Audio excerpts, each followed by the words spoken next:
Buying a new development is quite different than buying a resale. There are a couple of things that you need to know, and we're going to go over those so that you're well informed before you start placing offers on new developments. Check out this list.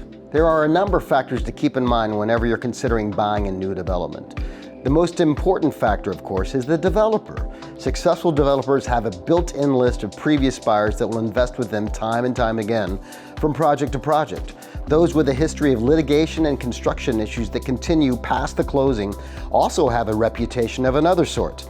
It is considered less risky to go with a proven developer than a first-time developer when choosing a project. A developer with a troubled past project may still be worth a look.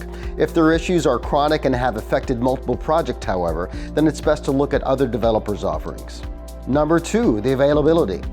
When a developer launches sales on a project, they typically release 4 to 6 apartments at a time, even if they have 200 apartments to sell. They do this so that there is the appearance of scarcity, so they can adjust prices and unit release based on how the sales are going and how on those initial apartments are being marketed and received.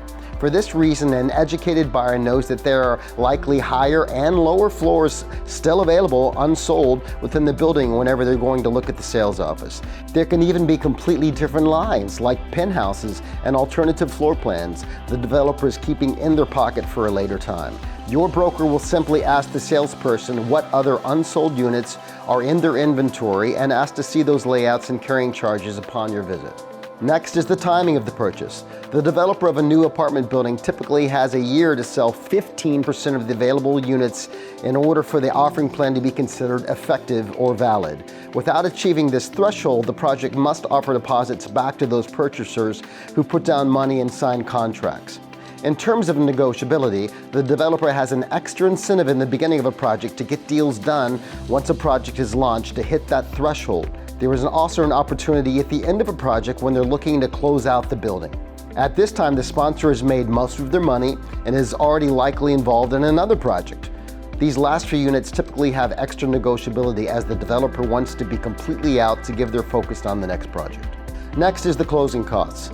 Buying a new construction is more expensive in terms of closing costs than in resales. The greatest difference is found in the transfer taxes. In New York City, when you sell a property, a small portion of the proceeds goes to the city and the state, roughly 2%. Traditionally, these taxes are paid by the seller of a unit, but in new construction, those taxes are expected to be paid by the buyer. This can double the closing costs for you as a new development buyer, in addition to transfer taxes. There are additional costs such as sponsors' attorney fees that are part of the closing costs that a buyer is expected to pay. These asks, however, are 100% negotiable. Educated buyers should review with their brokers any and all closing costs up front and consider the entirety of the purchase costs when making their offers. The financing. Most developers will have a preferred financing partner that they will refer buyers to for the best rates on the financing. This is important because many lenders will only finance new construction projects that conform to the individual lender's lending criteria. If you're a cash buyer, then you should expect preferred treatment at the negotiating table. Alteration possibilities. When you buy early in a project, there may be the possibility of combining 2 apartments into one or having different finishes and layouts to your prospective unit. If this request is done early enough, you can include these changes as part of your offer. A lot of this depends upon the timing of your request. Once the developer has constructed a unit, the possibility of them altering that unit is greatly diminished.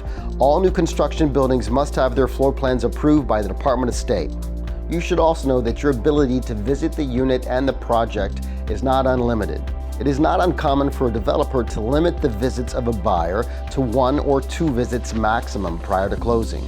If you're expecting to pop in occasionally to see the progress of your unit after signing the contract, then you will need to review the access stated in the contract for clarity. In most projects, there are a maximum amount of visits allowed and limited recourse should one find a particular issue not to their liking. As you can see, if you're going to buy a new construction in New York City, you need to be educated. You need to know what you're walking into, right? So hopefully we've been able to help you understand all of the elements involved in buying a new construction. And hopefully you're going to have an amazing experience and you're going to get exactly the home that you want.